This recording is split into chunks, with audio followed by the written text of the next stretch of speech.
অন্তর্বর্তীকালীন সরকারের মেয়াদ প্রায় 1 বছর কিন্তু হতে চলেছে। 11 মাস তো হয়েই গেল। এরই মধ্যে তাদের পারফরমেন্স নিয়ে সারা দুনিয়ায় এখন নানা ধরনের আলোচনা হচ্ছে, চুলচেরা বিশ্লেষণ হচ্ছে। কেমন করছে ডক্টর ইউনূসের নেতৃত্বাধীন এই সরকার?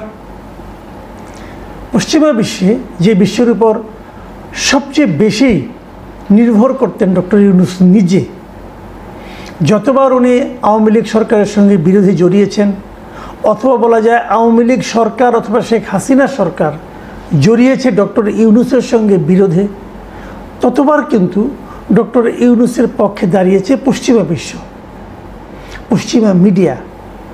সেই পশ্চিমা বিশ্ব এবং পশ্চিমা মিডিয়া তাদের কথাবার্তা শুনে এখন যেন মনে হচ্ছে তারা ডক্টর ইউনূসের বিপক্ষে কথা বলছে।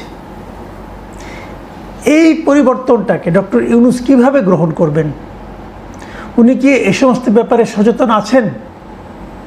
কিছুদিন আগে উনি লন্ডন সফরে গিয়েছিলেন, অনেকের সঙ্গে দেখা করেছেন, অনেকের সঙ্গে দেখা করতে চেয়েছেন কিন্তু পারেননি। কোথাও সম্মানিত হয়েছেন, কোথাও কিঞ্চিত অপমানিত হয়েছেন। ইন্টারভিউ করেছেন একাধিক, নানা জনের নানা কথা। এই সময় উনি ইকোনমিস্টকেও একটা ইন্টারভিউ দিয়েছিলেন।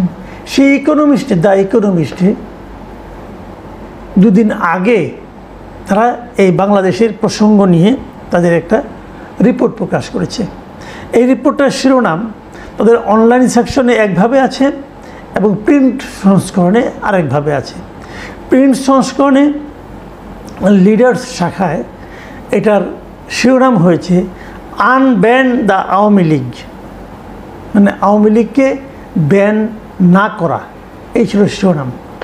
আর এটাই যখন অনলাইনে প্রচারিত হয়েছে সেখানে লেখা হয়েছে banning the opposition is no way to revive Bangladesh democracy, মানে বাংলাদেশের যে গণতন্ত্র সেটাকে ফিরিয়ে আনার ক্ষেত্রে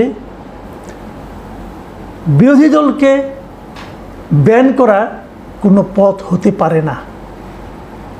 বুঝতে পারছেন, ডক্টর ইউনূস এ সময়ে রাজনৈতিক অঙ্গনে সবচেয়ে বড় যে স্টেপটা নিয়েছেন সেটা নিয়েই উনি সবচেয়ে বেশি বেকায়দায় পড়ে গেছেন। উনি আওয়ামী লীগকে ব্যান করে ঠিক করেননি। হয়তো বলবেন আওয়ামী লীগকে তো ব্যান করা হয়নি।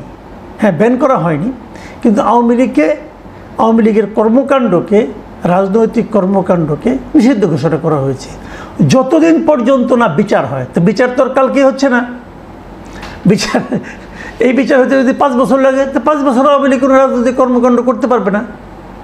আর আপনি যতই বলেন না কেন, যত যাই বলেন না কেন, আপনি প্রমাণ করতে পারবেন না যে এই সিদ্ধান্তটা, এই যে আওয়ামী লীগকে রাজনীতি করতে না দেওয়ার সিদ্ধান্তটা, এটাকে খুবই গণতান্ত্রিক সিদ্ধান্ত বলা যাবে, এটা প্রমাণ করা কঠিন, সম্ভব না, ইম্পসিবল। এটা জাস্ট গাইড জুড়ে আমি বলবো।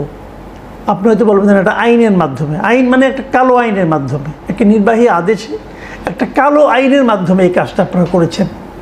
এই যে গাইড জুড়ে একটা সিদ্ধান্ত নেওয়া, আমি শুরু থেকেই কিন্তু বলে এসেছিলাম যে এই কাজটা এই সরকারের জন্য বুমেরাং হয়ে যাবে। তখন বিএনপি একটা খুব অদ্ভুত ভূমিকা পালন করেছে। বিএনপি মুখে মুখে বলেছে তারা কোনো দলের নিষিদ্ধ চায় না। যখন এই ঘটনাটা ঘটেছে, যখন সরকার এরকম একটা সিদ্ধান্ত নিয়েছে, তখন তারা কিন্তু কোনো প্রতিবাদও করেনি। সরকার ভেবেছে কেউ তো প্রতিবাদ করছে না, এটা বিরাট কাজ আমি করে ফেললাম, হাসনাত আবদুল্লাহর হুমকিতে টলমলো হয়ে এই সিদ্ধান্ত নিয়ে নিলাম।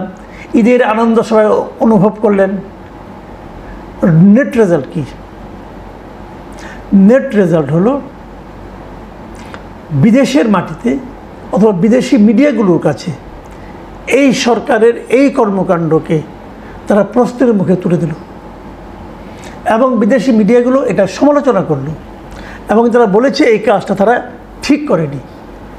যে রাজনৈতিক ঐকমত্য গঠন করার কথা ছিল, শেখ হাসিনা সরকারের পতনের পর দেশটাকে সামনের দিকে অগ্রসর করে নেওয়ার জন্য যে পদক্ষেপগুলো নেওয়া উচিত ছিল, সেই সব পদক্ষেপ নেওয়ার ক্ষেত্রে সবচেয়ে বড় বাধার যে কাজটা, সে কাজটা হলো এই একটা রাজনৈতিক দলকে তার রাজনৈতিক কর্মকাণ্ডকে নিষিদ্ধ ঘোষণা করা, এবং এটাকে তারা মোটেই পছন্দ করেনি। ইকোনমিস্টের লেখায় কী লেখা হয়েছে আমি একটু আপনাদের পড়ে শোনাই। ক্ষমতাচ্যুত আওয়ামী লীগের কার্যক্রম নিষিদ্ধ করার সিদ্ধান্ত গণতন্ত্র পুনর্গঠনের প্রতিশ্রুতির সঙ্গে সাংঘর্ষিক। মানে এই সরকার যে গণতান্ত্রিক পুনর্গঠনের যে প্রতিশ্রুতি দিয়েছে তার সঙ্গে এই সিদ্ধান্তটা সাংঘর্ষিক। বিতর্কিত সন্ত্রাস বিরোধী আইন সংশোধনের মাধ্যমে জারি করা নিষেধাজ্ঞা আইনি ও নৈতিকভাবে প্রশ্নবিদ্ধ। এটি সেই পুরনো রাজনৈতিক প্রতিশোধের চক্রকে আবার জাগিয়ে তুলতে পারে। আগের যে প্রতিশোধের যে একটা মানে আপনার প্রতিপক্ষকে হেনস্থা করার, নিশ্চিহ্ন করার যে একটা ছিল, মানে আপনার পদ্ধতি ছিল, সেই পদ্ধতিটাকে আবার এটা জাগিয়ে তুলতে পারে। এবং সেই পদ্ধতিটা আমরা প্রয়োগ করতে দেখেছি আওয়ামী লীগ সরকারকে, আওয়ামী লীগকে। সেটাই আবার এরা করছে আওয়ামী লীগের বিরুদ্ধে। তারপর তারা আরও লিখেছে, এখনও ব্যাপক জনসমর্থন থাকায় বাংলাদেশের বর্তমান সরকারের উচিত আওয়ামী লীগের ওপর থেকে বিধিনিষেধ প্রত্যাহার করে তাদের নির্বাচনে অংশগ্রহণের সুযোগ করে দেওয়া। ইকোনমিস্টের এই নিবন্ধন, এই যে নিবন্ধ তারা লিখেছে, এই নিবন্ধকে আপনি উড়িয়ে দেবেন কিভাবে? এখন কি আপনি বলবেন যেটা আগে বিএনপির ব্যাপারে বলা হতো, আওয়ামী লীগ বলতো, বিএনপির পক্ষে কিছু গেলে আওয়ামী লীগ বলতো এটা বিএনপির লোকজন, জামাতের লোকজন টাকা দিয়ে করিয়েছে। এখন কি আবার এই সরকার বলবে এটা আওয়ামী লীগ টাকা দিয়ে করিয়েছে?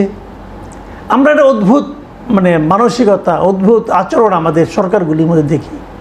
আমাদের সরকারগুলো সবসময় আমি দেখেছি যখনই নিজেদের বিপক্ষে যায় তখনই সেখানে যারা বিরোধী দলের ষড়যন্ত্র খুঁজে পায়। এখন ইকোনমিস্টকে সেই ষড়যন্ত্রের মধ্যে ঢুকে গেল কি না এটা ডক্টর ইউনূস নিজে ভালো বলতে পারবেন।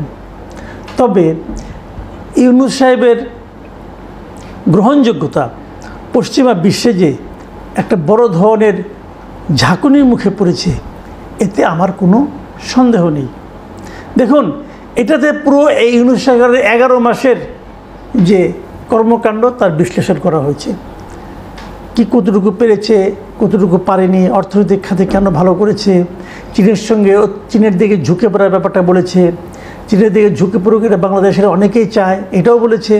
আবার পাশাপাশি এটাও বলেছে চীনের সঙ্গে ঝুঁকে পড়লে সেটা যুক্তরাষ্ট্রের সঙ্গে সম্পর্কের ক্ষেত্রে ক্ষতিগ্রস্ত হতে পারে, এটাও বলেছে। আবার তারা আরেকটা কথা বলে, তারা একটা জরিপ করেছে। তারা বলেছে যারা যারা নাকি নির্বাচনে এরই মধ্যে ভোট দিবে বলে সিদ্ধান্ত নিয়েছে তারা তাদের মধ্যে একটা জরিপ করেছে, এবং সেই জরিপে কি হয়েছে, মাত্র 5% লোক এনসিপিকে সমর্থন করেছে, এইটা তাদের দাবি। মানে যে এনসিপি নতুন হয়েছে, ডক্টর ইউনূসের বদান্যতায় গড়ে উঠেছে, যাদের দাবির প্রেক্ষিতেই মূলত আওয়ামী লীগকে নিষিদ্ধ করা হয়েছে, সেই দলটির পেছনে মানুষের সমর্থন মাত্র 5%।